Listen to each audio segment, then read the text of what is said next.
Welcome to Burlap Teachers. Enjoy the video. You start by confirming the exact path and file name. This avoids accidental deletions. Open Command Prompt now, press Start, type CMD and run it.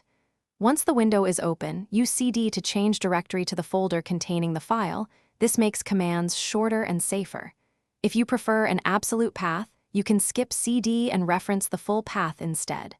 Make sure you have write permission, because without it, the delete will fail, and you'll see an error message. Now you'll run the deletion command. Type del followed by the file name, for example, del notes. txt. If you're deleting many similar files, use a wildcard like del asterisk. Log, but be careful, wildcards act broadly.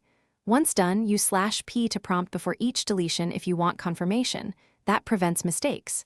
If a file is in use, you'll get an access denied error, close programs, or check task manager. Then try again. Make sure you are in the correct folder before hitting enter. Finish by verifying the result.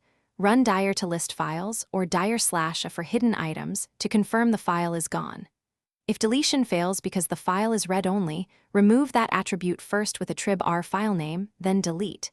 If you get access denied, close any program using the file or reopen Command Prompt as administrator and repeat the delete.